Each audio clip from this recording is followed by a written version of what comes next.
That's the legacy that I want to leave behind. A woman of faith, a woman of purpose. It's not prison, it's friendship.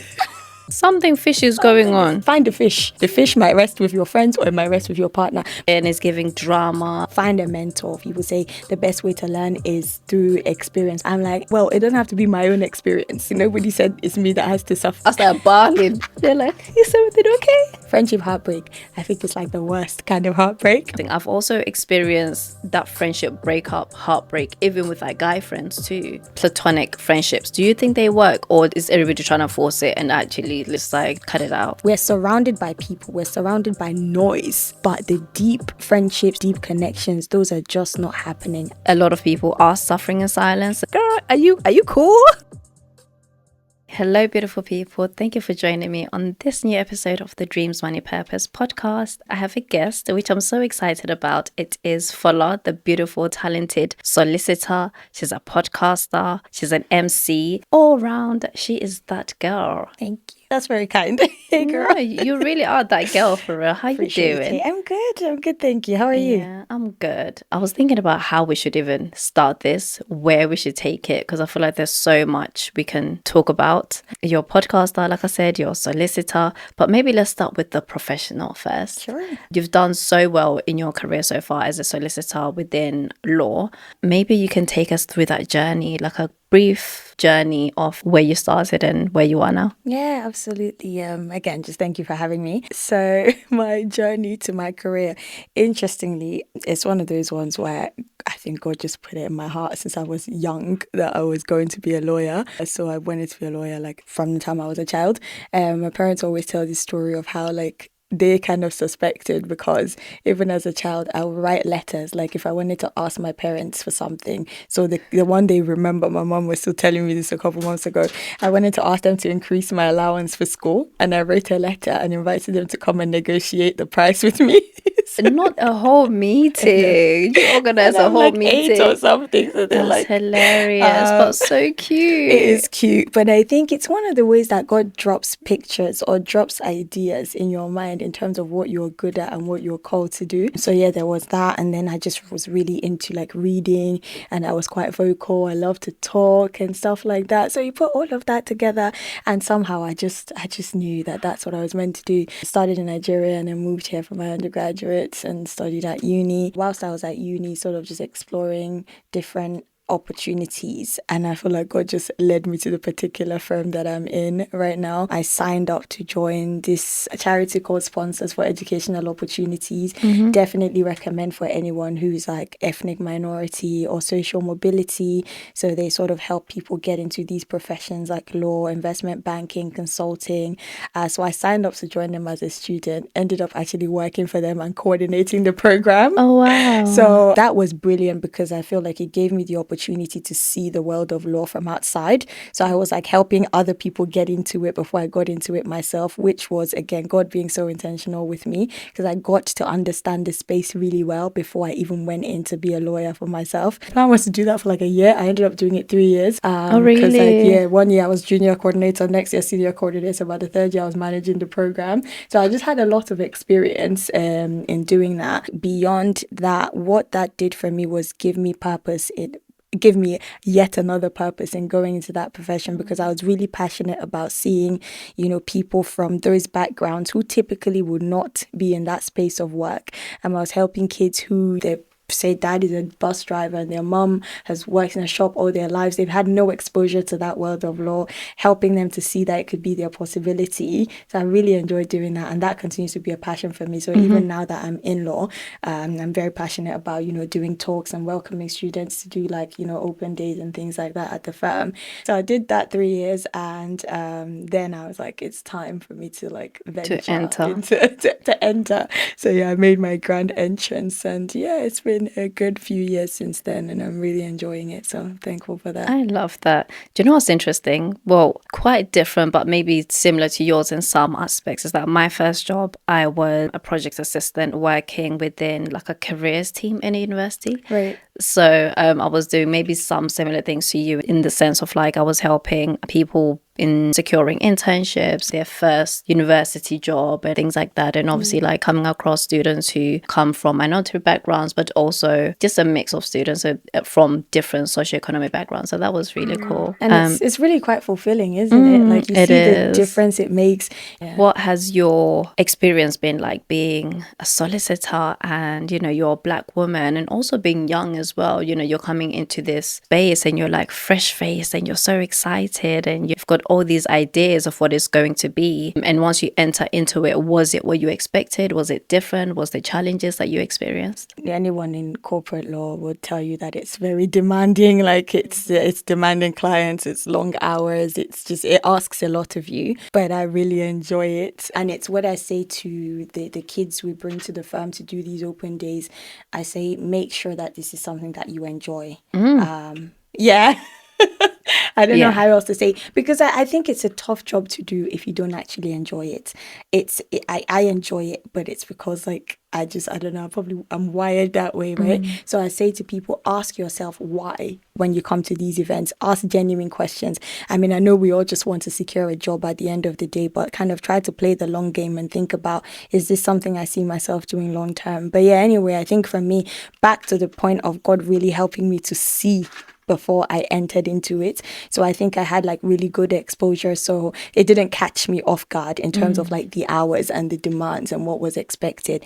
But even that being said, obviously go into this space and you're more of the minority, whether that's by race, like, you know, being a black woman, also being like international in the sense of, you know, not having like grown up here, having moved from another country. There's also that side to it. I didn't think about that aspect because I think that as another layer of difficulty where it's like there's a cultural difference, maybe a culture shock, particularly with the British way of doing things and like mannerisms, how you act in the workplace and how you interact, how you those boundaries and the unspoken rules, right? The British way of saying, doing, acting that's so unspoken that if you're not British, you don't understand it. And you can sometimes miss the mark, and it can maybe even backfire in a way depending on which culture you're coming from and the things that you've brought into the workspace. Yeah, no, absolutely. I think there are cultural nuances that you just wouldn't know. There are certain things you just won't know because you didn't grow up, you know, here. And I see how it affects people even in terms of integrating into their teams. Because say you go to a team social, for instance, and, you know, everyone's talking about this thing that they're all familiar with. In fact, that's far-fetched. Me, like sometimes people are talking about like TV stuff that they all grew up watching and I'm like, yo, I was watching Super Story and Papa Jasko. I don't know, like I don't know this one that you guys are They're talking about EastEnders, Coronation Street. You're like, I don't know who that is. Honestly, and it's little. But all I know is like, Patience Ozoko and Super Story. Super Story. You don't know about that. Let me tell you about that. So let me put you on. Let me put you on. Like, do you know Papa to Nollywood. Let me tell you something. But I mean, it's things like that if you are not confident, right, and you enter that kind of space and your voice starts to disappear and you start to shrink yourself because you're like, I have nothing to bring to this conversation, so I'm just not going to engage.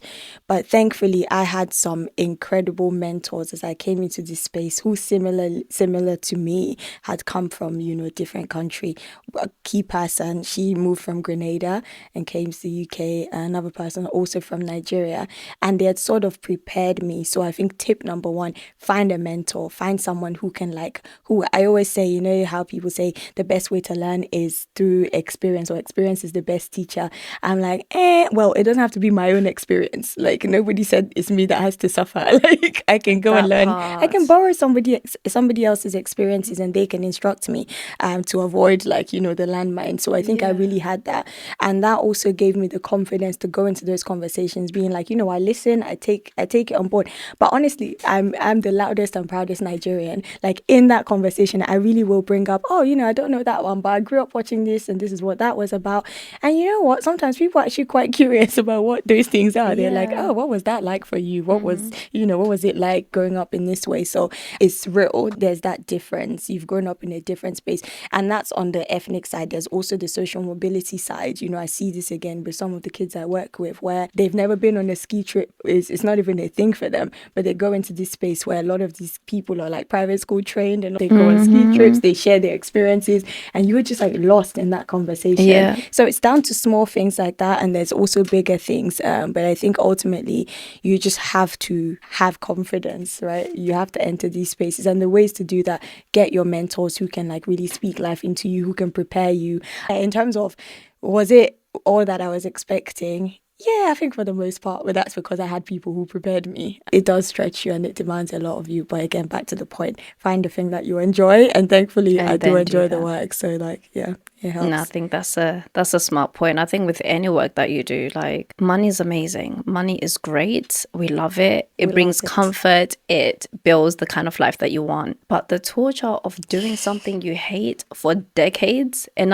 we're not even talking about, okay, you did it for 1 year, then you quit.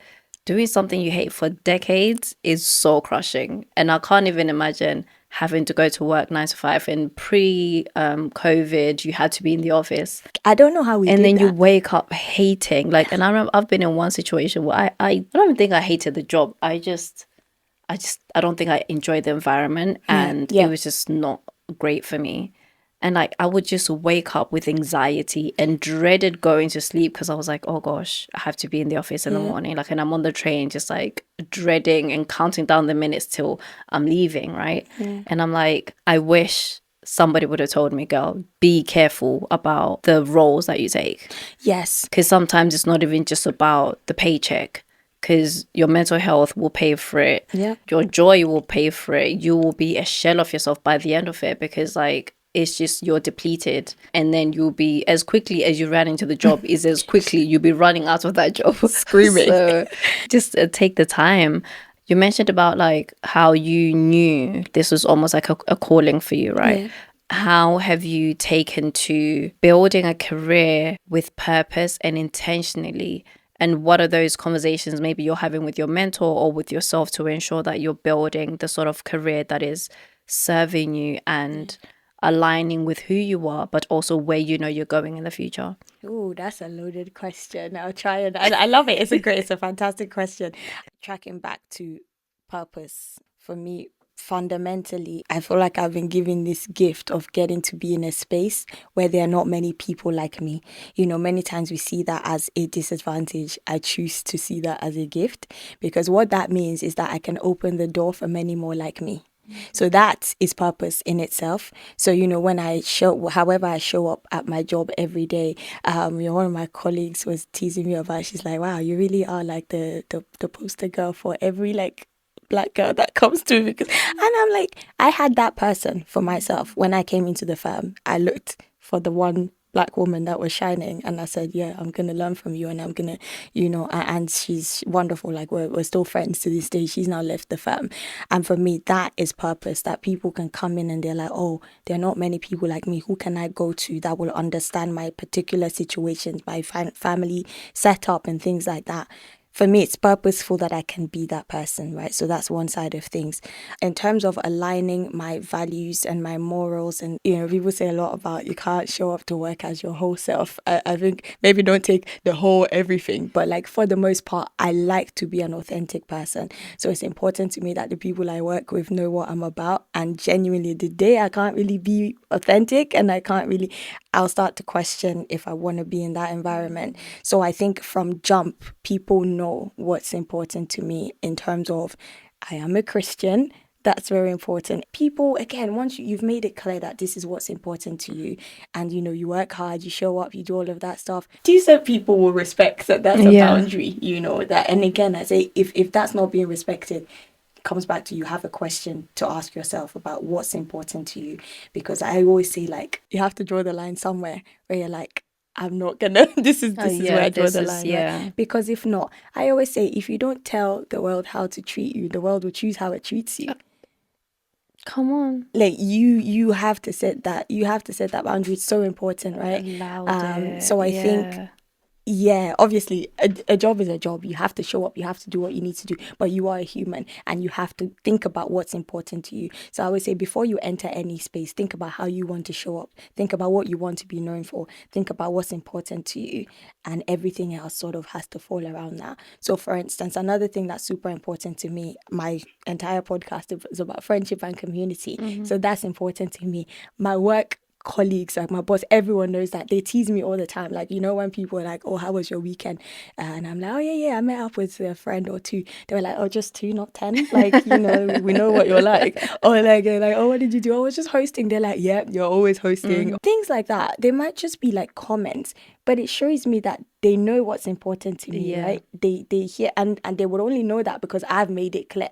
Family, they know that this is key to me. So if I'm making decisions around those things, that's how I'm weaving for me, aligning what's important to me into my profession. Now, the last part is like the actual ambition. Now, I say I love the game. I love the job. Like, I really enjoy it. And I want Is to. it giving? And this is going to sound like such a silly question, but I had to. I feel like because someone's going to be thinking it. Is it giving Suits? You know, like the TV show. Is it Yeah, giving it just like might be high giving. fashion? Is giving drama? Is giving clicks sometimes? Like, give us the lowdown. What is it like to work in law? I mean, it's giving like not quite as dramatic suits. Like I mean, I think fundamentally they got the transactions, like the kind of clients, the high powered clients, the high stakes. So it's giving all of that stuff, which is great. It's honestly, I really enjoy it. I at the risk of sounding like I know because you're giving us all your teeth. You're so happy. Like I love that for I you. I love it for also you. also and I Honestly, and I think okay, it's a beautiful I thing. think this is a good part to also say for me, joy is one of those values. Like, and it's one of, if I go into any space genuinely and I start to lose my joy, you know how you were talking about the person that'll be running and screaming out of this pit? It's me. I will run, like, I will run because I think that joy is definitely one of my personal, like, gifts that God has given me. And I know this because, you know, every time I walk into a space or I join a group, it doesn't take long before somebody says to me something about joy, whether it's laughter or it's like your joy is infectious, or they'll say like your energy or something like that. So Yeah. for me, I know that that's a thing for me that I always have to guard and protect. So if it's not there, it's a sign Then to I me gotta that go. I gotta go. Let me pack my bag and But go. yeah. But in terms of the actual job, yeah, I think it's great.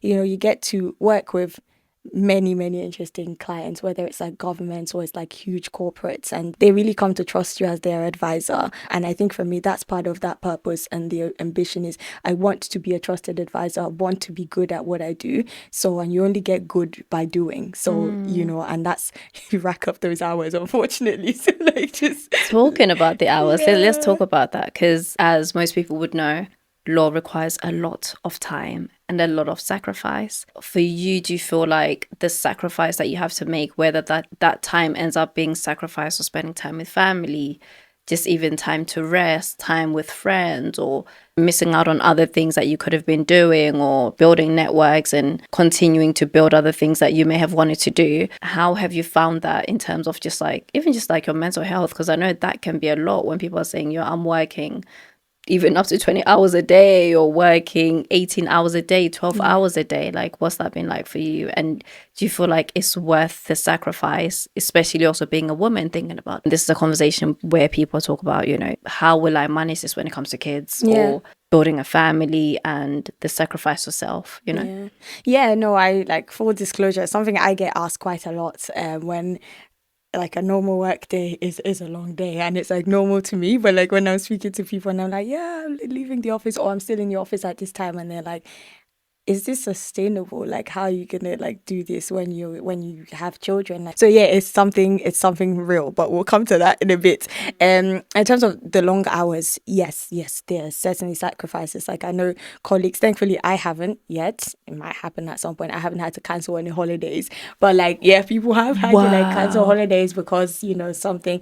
And like I said, because the stakes are quite high when you're dealing with like stuff that's like, you know, multi millions, billions, whatever. Sometimes it is crunch time and you're just expected to like show up. And that comes with it comes with the territory, unfortunately. It's one of those ones where they're like, you know, if we pay you this much, we expect that you kind of, you'd be available, almost like you'd be on call, like a doctor type of thing, even though we're not necessarily saving lives, but it's, it's quite intense. So in that sense, like I said, it demands a lot of you. What I always advise is that it means that you must have the things that make you happy. Like you must fight for those things. When you're having to work really long hours, you must find the things ultimately that will fill you up. For instance, in that kind of situation, there must then be something like a holiday that you're looking forward to. So I think it's about practically trying to weave in the things that fill you up as, maybe work depletes you type of thing. So in terms of the sacrifices, time, you are very time poor. You just are. And you need kind friends. Shout out to all of my friends because you might have to cancel plans. I try not to, but sometimes it's out of your hands. Again, you have to think of if it's worth it for you. Ultimately, I think in this season it is. And then in terms of other sacrifices, I think you just have to think about what matters to you. And nobody can tell you what matters to you. Like, you have to sit down and think it through and figure out what really matters. And because of that, you have to do what you can in each season. So like now where I am like currently child free or whatever, I can really go hard. I can give it everything I've got. And then in a different season, I might not have the capacity, and then I have to like look for how to balance that. Yeah. So I think it's just about like studying the seasons and responding as you need to. But it can take a lot out of you. I can only imagine. In this season, when you look back at your career thus far, do you have like any regrets or things that you wish you had known earlier, things that you wish you had done earlier? Genuinely, not really. Good. Which I'm really thankful about. And I feel like I keep harping on around this thing about it doesn't necessarily have to be your experience that you're learning from. I genuinely feel like I've been so blessed with I ask a lot of questions and I pray a lot. I think for me, that scripture that says trust in the Lord with all your heart and lean not on your own understanding. I mean, all your ways acknowledge him. I'm very much like, I will ask the Lord. Interestingly, the area of law that I'm specializing in at the moment was something I didn't even know about starting out as a trainee lawyer. So it just so happened that this team that I've now qualified into, I remember when they put me in the team, as a trainee, they called me before they released the postings and they were like, we don't think you're going to be too happy to hear this, but we just wanted to kind of give you a heads up. We've put you in a team that you didn't ask for. This is our thinking in doing that, Are you okay? And I remember the lady was so ready. She had a speech and everything. And I was just like, yeah, it's cool. She was like, oh, okay. Okay. Like she was ready to convince me. Yeah. But this is the thing for me. I am so aware that God has led me in certain ways through the journey of my life. So I don't really worry with things like that. I'm like, you know what? If God has made it happen that way, there must be a reason and it'll all work out for my good.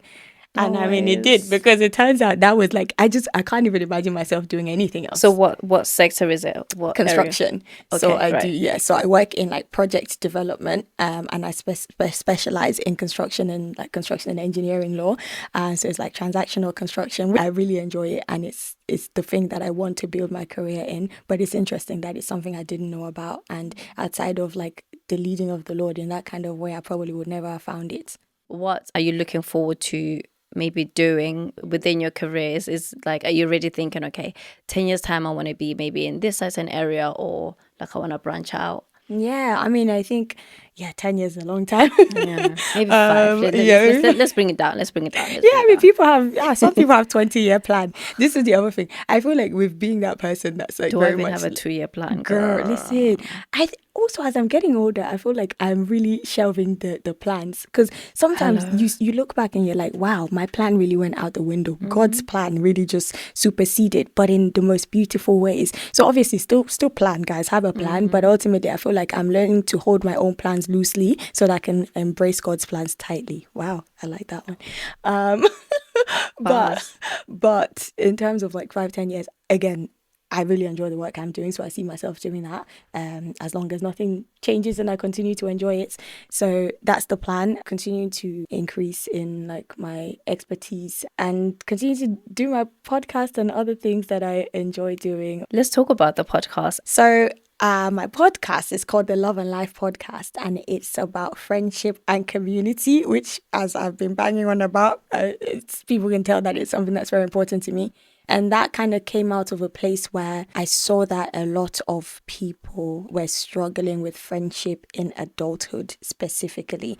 It's not really something you ever thought about. Like, you just always had friends growing up, like your friends in school. But it sounded like as we're getting older, people are getting married, people are having children, and people are drifting. People are making career choices. People are going through really difficult times. People are having quarter life crisis. People are like questioning their entire existence. And in all of that, you just start to drift. So it's odd that the season where we need our friends the most is the season where we drift farthest from them naturally, because there's just a lot of weight and a lot of burden that life is placing on us at that time.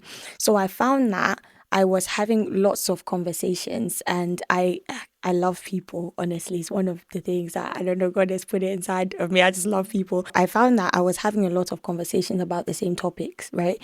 People come and ask me, I'm dealing with this situation in my friendship. And I remember there was one particular night, I think I had the same conversation about 2 or 3 times, well, in the course of the day. I was like, because by the third time I was like, wait, am I like, I was like, people have asked me the same question like a few times. So that told me one thing, well, two things. First, that this is a concern that a lot of people are having in this season of life. And second, that it would appear that there's a reason why they think I have something to say on these topics, right? So that came to my mind. And then, I've kind of explained how I came to, but yeah, there's a passion that you have for building friendships and communities, and it's time to share that with the world.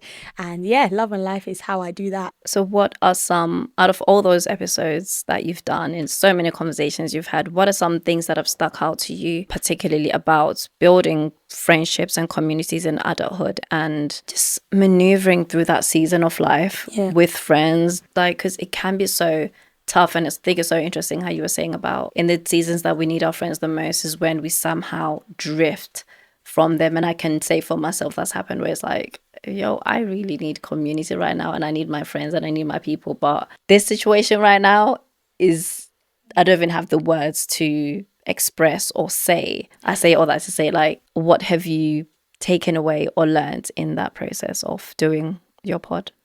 I think number one is intentionality. Like, friendship does not exist as an adult out of intentionality. Let me tell you now, it will not happen. This is the thing. As children, we didn't need intentionality, because guess what? I'm going to go to school every day. So I'm going to see you there. 5 days a week. We're there. And we're on the playground. So you need friends to play with. Yeah. So there was no thought to it. It's just like, oh, I like her hair. We're all here. I'm just friends with her. But as you get older, we're not going to end up working in the same place, right? So I'm not going to see you every day in the same way. In fact, we might not be in the same country, because guess what?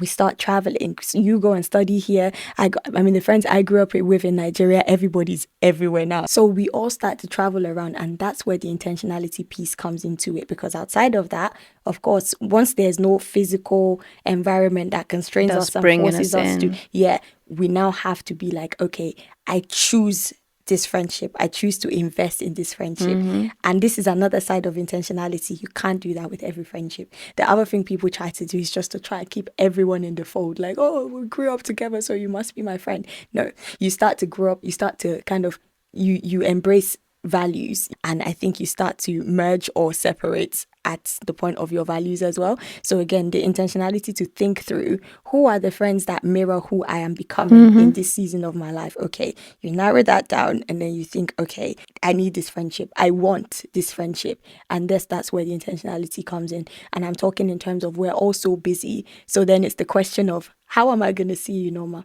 We just talked about how I'm working like all these long hours. How am I going to make sure that I get to see you? And that looks different in different seasons. In some seasons, you don't see, you voice note, you text. Me and my friends, we call the voice notes podcasts at this point, because why are you sending me a 15-minute voice note? No, for real. But that's what it's got to be. Needed. That's what it's got to be. Yeah. So like, I can be on the treadmill and I'm listening to your voice note, but that's our way of just staying in touch. I know what's going on with you. You know what's going on with me. With my friends, some of them, we have put dates in to catch up as far as August. It's not even a joke. No, honestly, I feel like at this age, you have to schedule in 2 months in advance. 3 months in advance. Otherwise, it may be an entire year and you've not seen your friend, and you're like, wait, hold on. it's been a whole year. The last time I saw you Easy. was maybe your birthday or whatever. But I think another thing that I am so curious about in how other people deal with is like conflict in friendships and mending.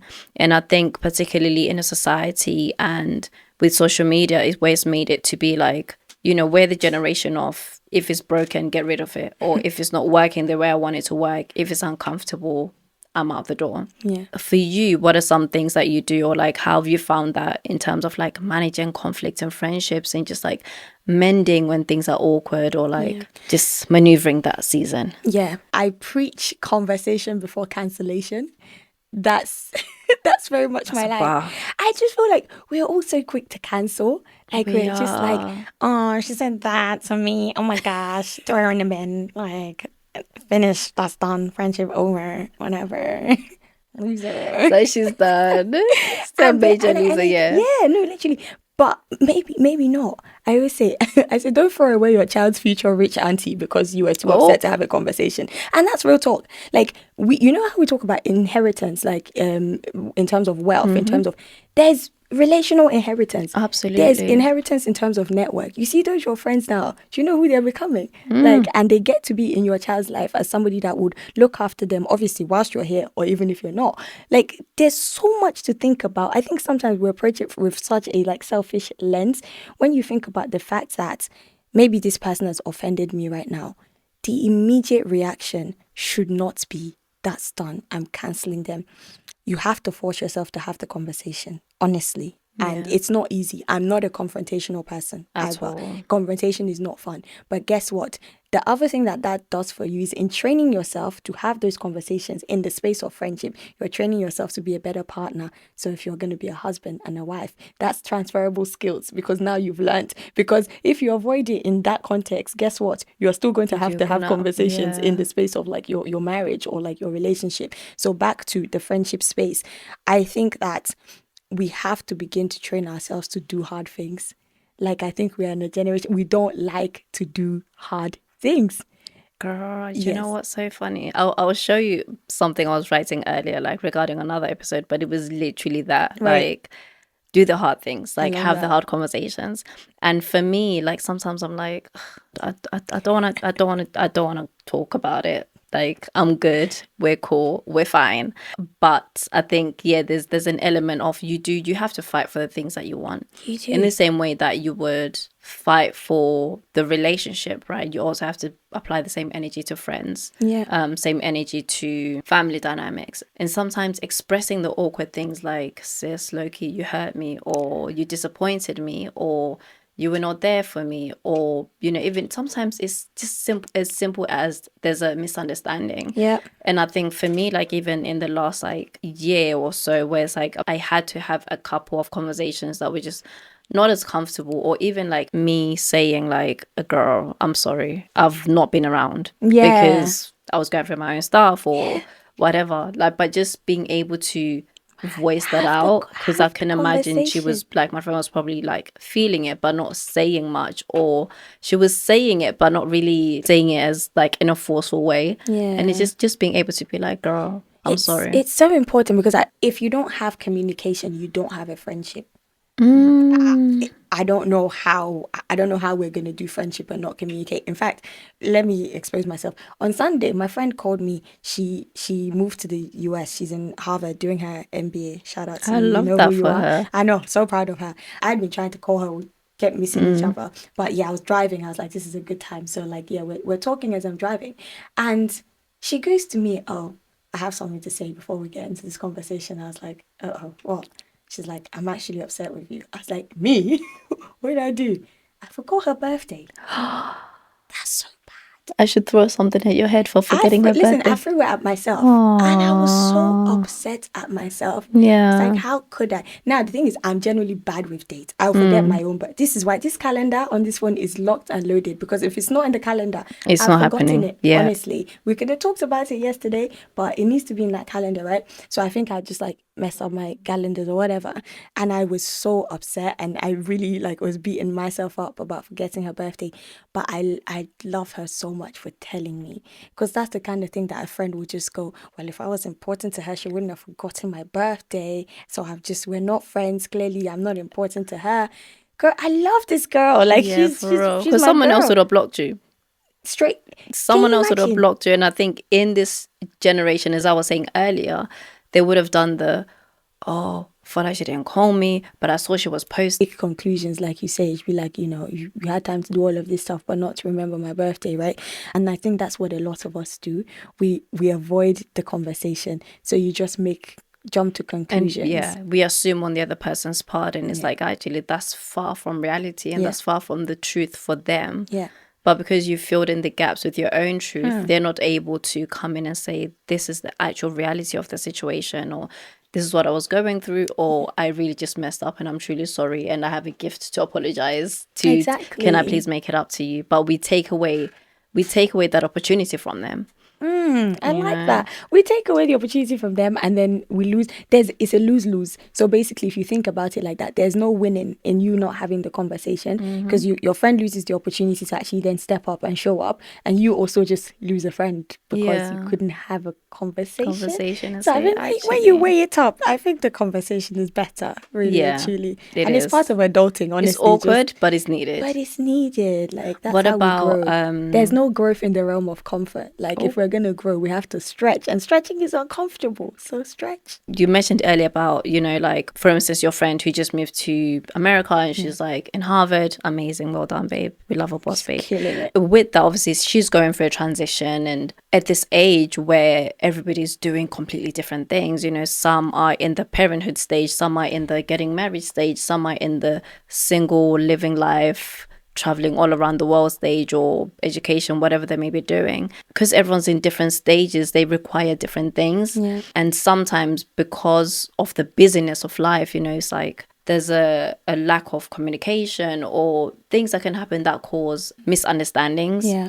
And then a drifting, and then the breaking of friendship. And then one person's like, oh, I don't really know what happened. And then the other person's like, you stopped calling, and all those things happen. It's so sad when you're like, yo, we used to be good friends. Like we had a good time together. Yeah. Do you know what I mean? Like we vibe when we're together. But then again, that miscommunication that comes in and causes a friendship breakup. And then with the friendship breakup comes the hurt, comes the trauma, comes the pain. Have you experienced that? And how do you deal with friendship breakups and the friendship heartbreak? Because I feel like that's a raw thing. No, that's like 5 questions. Sorry, like 5 questions in one. But thankfully, the lawyer in me would tackle it systematically. So to start with, changing seasons. We'll start there. Yes, naturally, like seasons change. I was just saying to you about my friend who, like, we were neighbors, and we'll go back and forth from each other's houses, literally in our PJs, because we lived really close to each other. And now she's got married. Now she has a baby, right? And now, like, literally, sometimes I call her like 3 times and she doesn't pick up, and I'm just like, you call me back when you have the time. Yeah. And then she'll call me back when she does have the time, right? And then and sometimes like she's calling me back, baby's crying in the background, we're trying to have a conversation. Now, grace is allowing your friends to grow in their seasons as well. I think it's a two-way thing, right? It's very important that if you're on the receiving end or whatever, give your friend the grace they're also navigating a new season that they haven't been in before. Yeah. So naturally, I think you should expect the friendship to be a bit different. I think it might be unrealistic that your friend is in a new season. They're welcoming all these new people in their lives. So a husband and then a child. For example, my friend she's in before, we were like, both professionals in London, kind of similar work life patterns and stuff like that. Suddenly she's in a completely different time zone. She's studying. She just figure out everything afresh. Yeah.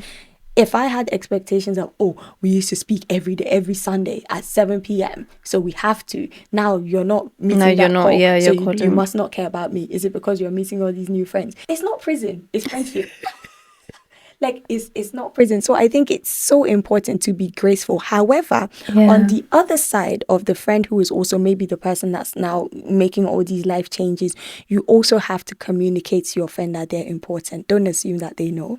Carry them along as much as you can in your new season. So honestly, I really enjoy like I went out for one of my friends' baby dedication the other day, and she appreciated me just being in her space in that way, and we got to catch up. So it was a long journey. I took myself 4 hours. I traveled to go up to go and be with that friend, right? Wow. But that's intentionality. Yeah. And that's because the friendship matters, right? But that's how, even across different seasons, you make the friendship work if it's important to you. I think it has to, but it has to be two-sided, because to be honest, in all fairness, I've seen situations where people, it can be the friend whose season has changed, is just literally not even trying. Or it could be the other way Where it's around. like, it's all about them. Where it's exactly. So I think it has to be a two-way thing. But again, how do you do that? Conversation. And sometimes it might not even necessarily be marriage and motherhood. It just might be a different season of life. So one of my very closest friends, like there was a season where we would see each other all the time. Like she'll be at mine all the time, but our friendship hasn't changed. Now what it looks like is us doing the 15-minute voice notes, right? And us putting a date in like 3 months in advance so that I can go and she can come over and we still see each other. So back to the point of intentionality. Now, when you don't do all of that, or maybe you do all of that, and this brings me to your other question, friendship heartbreak. I think it's like the worst kind of heartbreak. Right? Like, I think friendship heartbreak is just terrible. Maybe what it is also is that I think maybe when it's relationship, there's a part of you, when you're trying to get to know someone in that kind of way, maybe there's a part of you that thinks, things may or may not work out. But with friendship, I think you just completely throw yourself in there. You're like, that's my sis, man. Like, we're tight. We're good. Like you never think about the end when it Girl. comes to friendships. No. So then when that breakup happens, you're like, I told you my told you. business. all my secrets. All you the left tea. with them. You've for just real. gone with the wind with that. And it's tough. And I think I'm quite blessed. I would say I haven't experienced a lot of friendship breakup, but I have experienced one that was really bad and it was quite hurtful. I know. What did you do to her? It wasn't me. It was her. Let me go and beat her. Send me her address. To be honest, it wasn't. And I thank God I can say this, it wasn't me, because to her credit, she came back and apologized and stuff. Okay. But it was actually something that was it was that my trust was broken in quite a painful manner, right? Yeah. And for me, because if I trust you, I really trust you and I really open up to you. So that really hurt me. I felt like in that situation, I wasn't protected, I wasn't looked out for. I had the conversation, right? And ultimately my friend came back and apologized, and I thanked her for it, but I was like, ultimately I think this friendship is damaged beyond repair.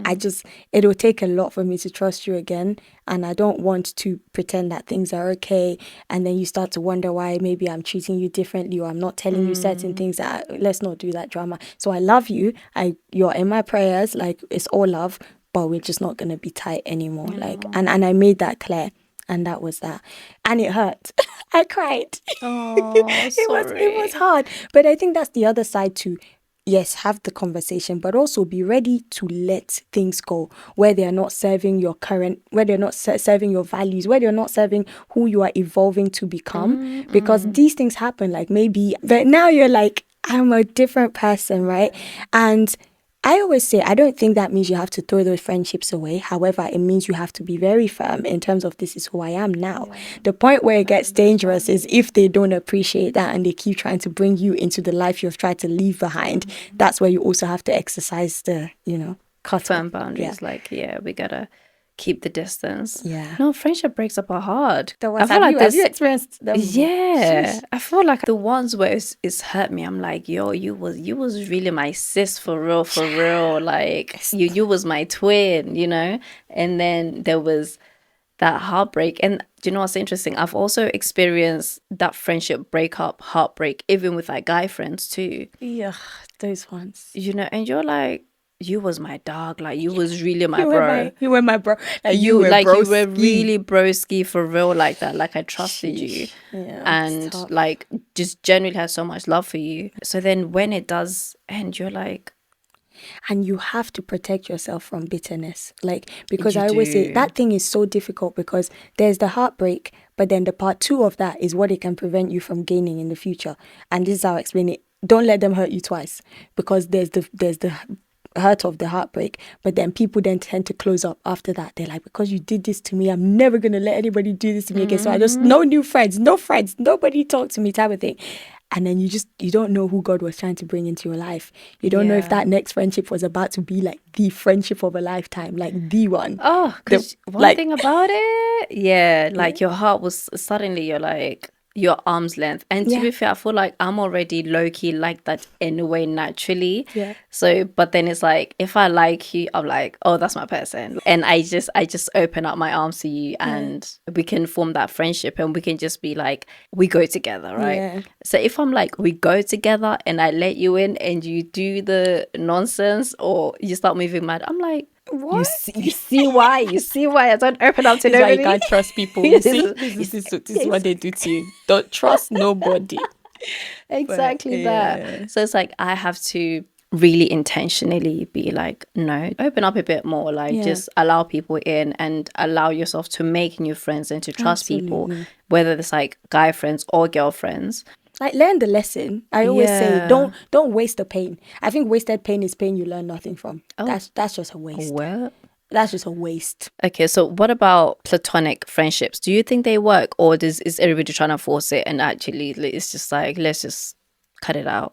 As in platonic friendships between like male Like and yeah, female, male obviously and female friendships. Do they friendships. work, or are we just forcing it? Having the work, I have loads of like incredible guy friends, like wonderful. Just yeah, I think they work. I think they work when you're honest.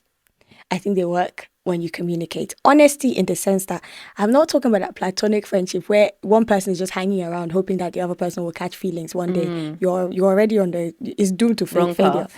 I mean, maybe it could actually end up that they do catch feelings, but if they don't, you've set yourself up for something that's going to be problematic ultimately. So in those kinds of situations, they don't work. I think if you're just hanging around for the sake of, maybe they will just open their eye one day and they will see me Dude, I feel and like they will know every that girl has that I'm the one experience. for you. No, just no, don't do that to yourself. But and you know what's funny? That one also ends in tears as well. Hey, premium tears, Because hot tears. premium one, And I've been the one Shege Pro crying. Max. And I'm like, I was minding my business. Yeah, This you came pretending to be my friend, or this man you've come in, or maybe expecting, like you were saying, hoping that maybe one day she will give me a chance. yeah, But as you were still waiting and hoping, you've allowed us to what I thought you've allowed us to form a genuine friendship. From yeah. my end, it was a genuine friendship. From my end, it was genuine love. I really Like that's loved you my in that friend, that's my way. brother. I love him, and what you need, I'm there for you. If you need support, I'm there for you. So when you now then turn around and then it's like suddenly, or let's say they now get into a relationship and then you're no longer relevant to them, you're like, wait, pause. Was this ever a friendship? You know what I mean? Like you start questioning yourself, like, did you ever truly like me as a person, as a Yeah, friend? Like was that quote unquote friendship yeah. ever real? Because the moment it didn't turn out the way you wanted it to turn out, You just you've packed your bags and you've left me. yeah, You've just that's a abandoned me telltale sign. essentially. That's a telltale sign. I think where a relationship comes into play and then like it's a complete shutdown of the friendship in that kind of scenario, it does make you ask questions about was it just like a placeholder in a sense until like somebody came along type of thing. And I mean I'm thankful. I think in the situation of most of my guy friends, if I met the guy first, because some of them is that I actually met them as guy friends through their partners. So like I'm friends with the girl, and then I have three-way chats with like many of my friends who are couples. Like literally, I know it's so weird, so but it is what it is. They're both my friends. Why do I have to tell you the same thing twice? Like Fair I just enough. it's easier if I can Just make it a group chat. exactly life is easy. But yeah, I'm saying that to say even in the situations where I met the guy first maybe and he was like single, I am very intentional about getting to meet and know their person. Like if they're up for it, because ultimately I think that's how the friendship works, where their partner also like feels secure in terms of listen, this is my brother, like trust me, there's nothing here type of thing. But yeah, I think it goes back to that honesty where you're just both very honest. And honesty also means that if things change, because they can, because surely if you're friends with this person, surely you think they're a wonderful person, you think they're admirable, all of these stuff, so you may very well catch feelings. But again, it's the honesty to if you do, and this one I put it on the guys especially, please, if you catch feelings, just be honest and tell the person that this is how you now feel, and let them make the choice as to if they still feel comfortable to be friends with you. If not, the friendship might have to change, but you just have to have that honest conversation, because if not, I just don't think it works. like platonic friendship, because the thing is, by definition, platonic is platonic. The minute feelings are involved, it's not platonic It's not anymore. So platonic let's anymore. let's know what we're doing. Like, let's Yeah. have the conversation, right? And if it's Yeah. not platonic, if we both catch the feelings, praise the Lord. Now we've graduated, and that's great. It's the next levels. Yeah. Yeah. I've chopped heartbreak from. Yo, I know. sorry. It's okay. Bella. Thank you. So in like platonic situation, or like, Yeah, for sure. Like, jokes aside, like, in one or maybe two situations, I felt abandoned. Because it was like, because it's the same way as like if me and you were friends, and then one day I just skedaddle, Yeah. and then just ghost you essentially. Do you know what I mean? And we talk about ghosting in relationships, romantic relationships, but we don't also talk about it in platonic friendships or just general friendship, friendships. yeah. You know, and how it also has the same effects. It still does the does. same sort of like, and not to sound dramatic, it still gives the same sort of like trauma and pain Yeah. and hurt, because it's like that's a person and a friendship or a love that person gave you that you're essentially like kind of thrown away basically, right? And it's like it Absolutely. feels as if almost as like a, not even a rejection of that person, but more sort of an abandonment of that relationship that you had with that person. And it's almost as if like, well, it doesn't matter to me no more. So Yeah, and you can, even if it's, you say it's not so much a rejection, it's hard to not channel it as rejection, because you on the receiving end, you're like, what did I do? What did like I do? you're asking so many questions, and this is why I say, can we all please try not to be selfish? Treat people how you would like them to treat you. Like, even if you're like, okay, for whatever reason you can't continue this friendship, be kind enough to say it. to say it.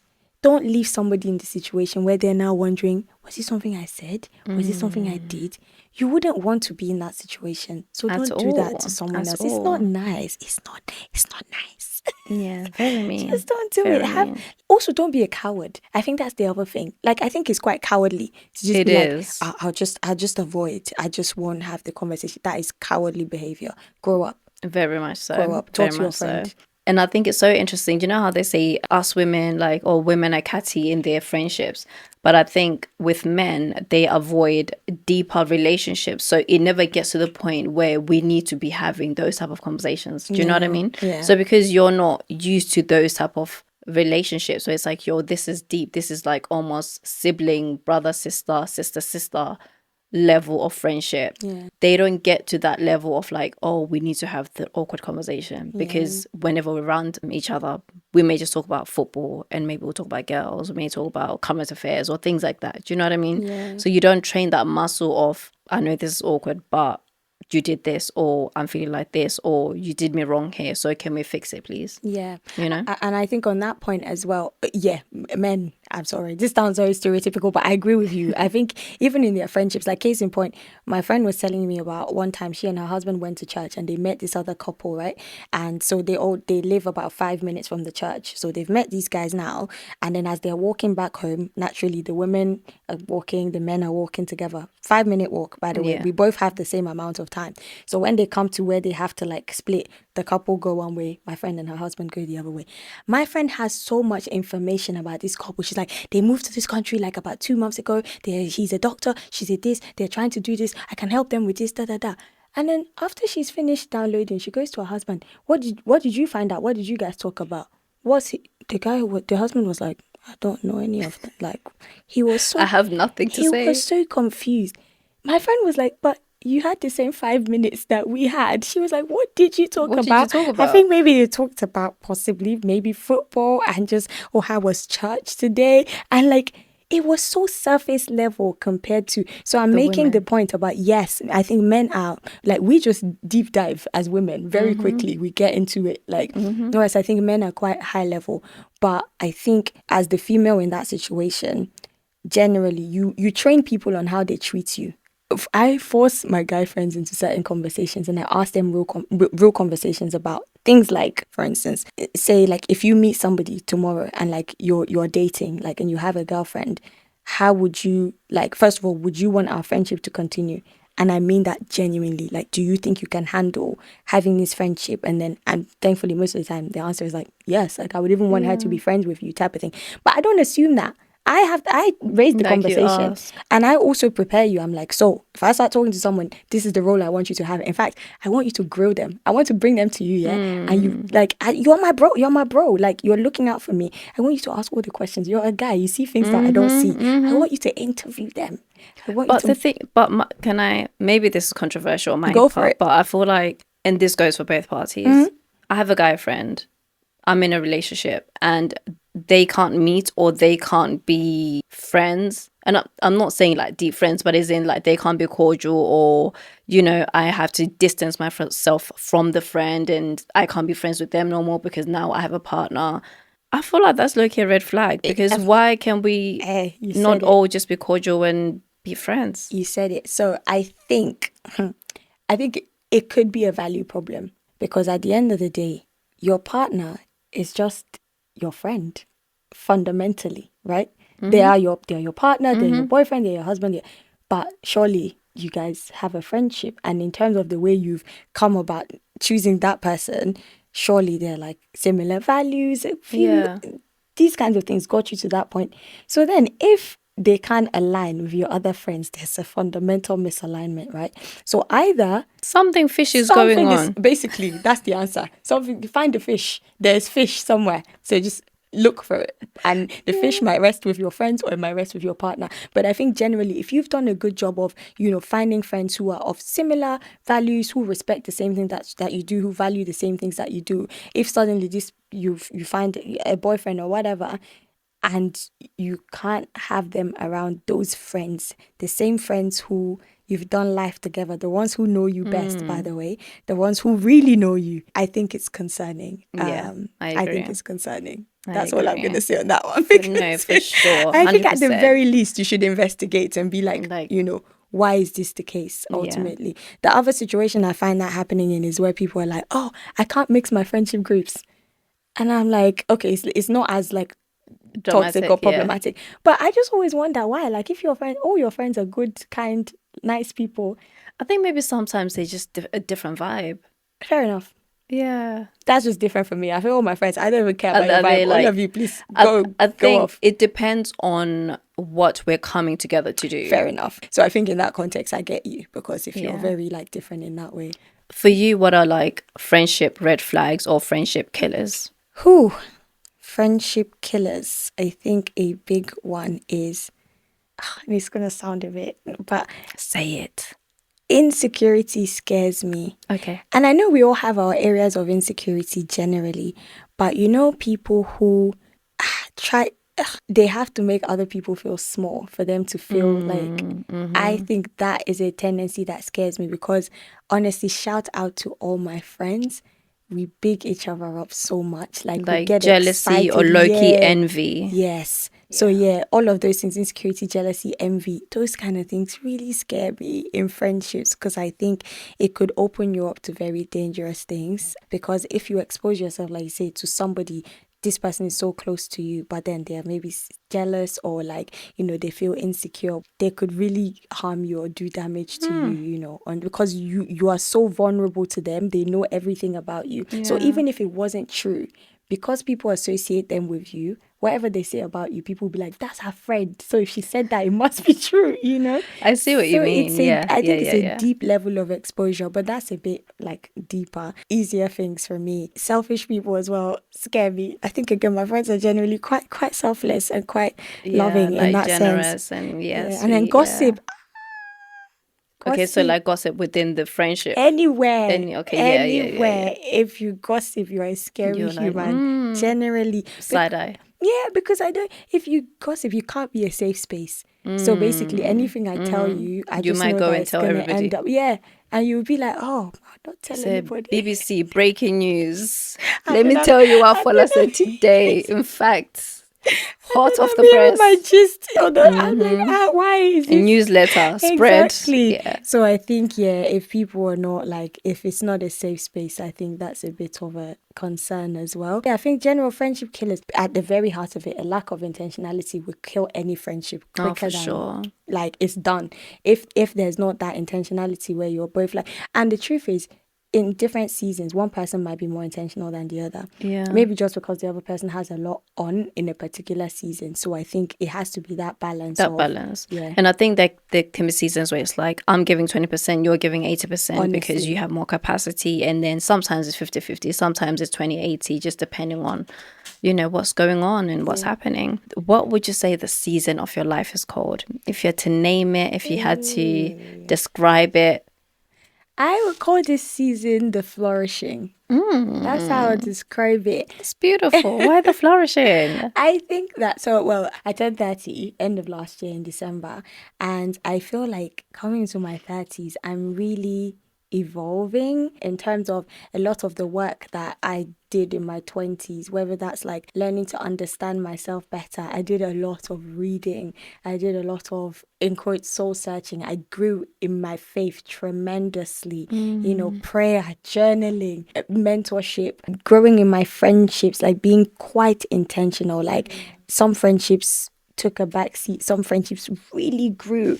That intentional work, I feel like a lot of it was done in the 20s. And now I feel like I'm starting to really just enjoy those things. that. Like, just continuing to grow my walk with God. That is flourishing. Enjoying my friendships, enjoying my community and the blessing of who they are. Like from my immediate family to my wider family, celebrating with friends, destination weddings here and there, friends having babies, not just being an I love auntie. that Like for it's you. just, yeah, it just feels like a real time of just flourishing and enjoying life Yeah. and excitement of all that is to come, because you know what they say, 30s is new 20s or It whatever. really It really is. is. It So really I'm just a is. girl, like I'm just We're a just out baby. here living our best life. So yeah, it feels like a very exciting season of life where so much is happening and so much could happen. I love that. Wait, you mentioned something which is going to take us back to where we just came back from, Right. about community. I feel like right now there really is like a loneliness pandemic. A lot of people are suffering in silence, and there are the conversations that are taking place online. But it makes me wonder, like, out of the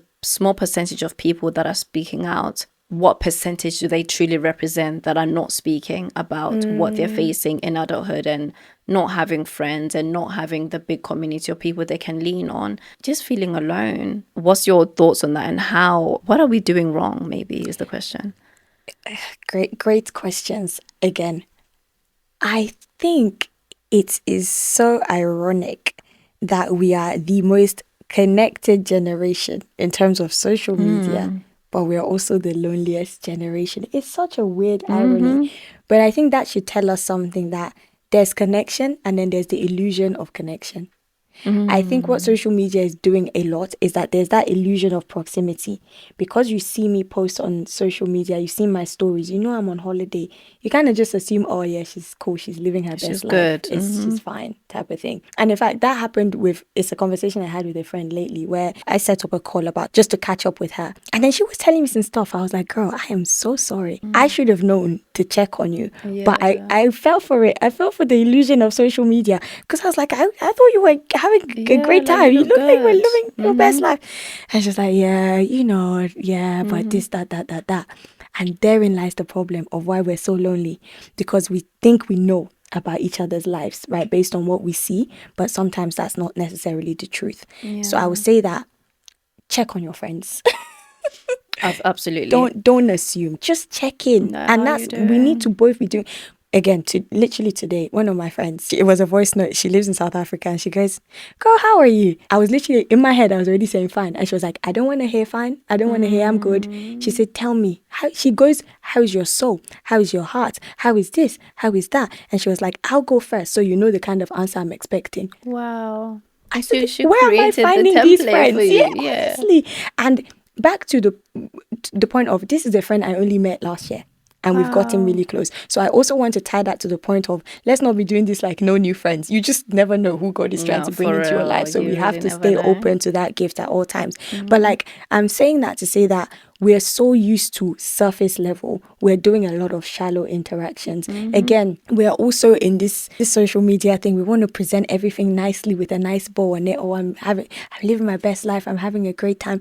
You have to have those friends that you can really tell the real, like what's going on with What's you. up? Like, So I think we definitely have a loneliness pandemic, and I think a lot of it is down to we've fallen for the illusion of, the fact that we're surrounded by people, we're surrounded by noise, but the deep friendships, the deep work, and the deep connections, those are just not happening as much. no. Yeah. No, for So sure. I that's agree. As you're saying, like with social media, it makes you think you're connecting with people, but you're not. Yeah. You're seeing them from afar. You're seeing them for 5 seconds, 10 seconds on a video, in a picture, but you've not taken the time out to have those conversations. And I think, as you're saying, if you're not careful, you may go months and months and months and then realize, wait, hold on, I've not actually spoken to this person like really properly or fully. Like the other day I was like, wait, hold on, I haven't spoken to anybody in 2 days. That's crazy. The conversations I'd had were maybe like a professional call, and I barely spoke in that one. And then that was it. And I was like, okay, like, And that's not good, even mentally, because Mentally. we are social. We are wired to be social. Like Yeah. there's a way you talk to somebody. Think about how you talk to a friend and you come off the conversation and you're like, oh my gosh, I good. feel great. Like It's- that was amazing. forget the calls. It's when, when you go out with your friends, Oh, like let's say it's a child. good summer day, like you've got your food, you're catching up out at lunch or whatever you're doing, and you're just like, they like friends inject life into you. You're like, oh wait, I forgot life is worth living. Sis, no, God literally knew what He was doing when He created. It's a life-giving thing. It's a life hack. It's a life hack. It's a coping mechanism. It's everything. It Like on is, just this 100%. Saturday gone, I had two friends who randomly just ended up saying, "Oh, you're about. We're gonna come." Do you know what we ended up doing? We were going down memory lane, like old school Nigerian music. Like when we were kids, we bless were doing all the you. dances, popping, locking. That just sounds so We fun. laughed so much. Like on Monday, I'd lost my voice because of how loudly we were singing Like you and were just cackling belting. away. Oh, my friend and I, each friend and I, we've had conversations about what that did for our souls. Honestly, we're it's like, this is what I needed. This is what I needed. Like laughter, community, like to be able to touch people and just like, because again, Talk. depending on the community you're in, you really, like I was saying, you can go days without seeing people, without speaking to people. Yeah. You might send messages, and like I'd been sending messages all day back and forth, but I was like, I've not spoken to anybody. I've not really touched anybody. I was like, yo, wait, hold on, I need a hug. Just need a hug. Have you ever been in a situation someone hugged you and you just start crying because you're like, this was so. I needed that. I'll tell you a story about how someone hugs me one day. I started bawling. They're like, "Is everything okay, girl? Are you cool?" I just needed that so much. Like, and it's I think we just all have to needed. check in on your friends, and that's both ways. Like, forget the check and meet together yeah. in person. Child, hold if you their don't check in, you hands. won't meet. That's where you have to Yeah, start from the check-in. exactly. Because, Yeah, like, you more could- of that in Yeah, 2026. it's just in checking. this summer, And please go outside. don't assume. Next season looking like? What's your current season looking like, and what's your next season looking like?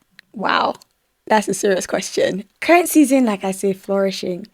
Next season, honestly, only the Lord knows. Genuinely, I feel like I come to things and I'm like, wow, God really planned that. And then everything looks like it makes sense in hindsight. So yeah, currently just flourishing, enjoying it. Next season, hopefully even more enjoyment. Just really enjoying life. That's important to me. I don't want life to happen to me. I want to enjoy. I want to be intentional about creating the kind of life that I enjoy. And I guess one thing I've been saying a lot is the next season also looks like legacy, because I feel like, as I'm, like I said, I've done the work in the 20s, enjoying that in the 30s, now starting to consolidate on how we pass that on. Like, what kind of values am I, teaching my children? What do I want to be known for? What do I want to be remembered for? So I think now it's more about thinking generationally. I think is one thing I find is different as I'm thinking about life going forward. It's more about, yes, charity, yes, just being a blessing to the world around me. I think is a big thing that's really in my mind more. But yeah, definitely lots of more enjoyment. Ministry of Enjoyment. Period. All day, every Intercontinental. day. Finally, Monumental. period. Talking about legacy, what would that legacy look like for you? In a world where people are very slightly disillusioned, a lot of us, because there are so many voices in our ears, like telling you who you should be and what you should do. And that's why so many people are unhappy, because you are chasing all these trends, right? And it's like, who am I really? Yeah. So all of that to say, in a world where there are so many loud voices, I want to be an example of someone who patterns their life really and truly after Christ, after what is the purpose that I've been called to do. I want to be somebody that people can look at and be like, I want to emulate that. So I want to be an example, truly, as the Bible says. I think it's in Timothy where it says, like, let no one despise your youth, for set an example. I just want to be an example in terms of me living life authentically, fulfilling purpose. That's really the example. That's the legacy that I want to leave behind. A woman of faith, a woman of purpose, a woman who used every gift that God gave her. That's what I want people to remember me for. Okay. This, I probably shouldn't say anything else after that because you said it perfectly. Thank you so much for coming. This has been such a joy. Already you exude so much joy, and I feel like the audience will definitely be able to feel it as well. And I want to say thank you for joining me on this episode, and make sure you join in on the conversation. What's your friendship experiences have been like? Have you experienced friendship heartbreaks and any like difficulties when it comes to, climbing that corporate ladder? Let me know in the comments, and I will see you on the next episode. Bye.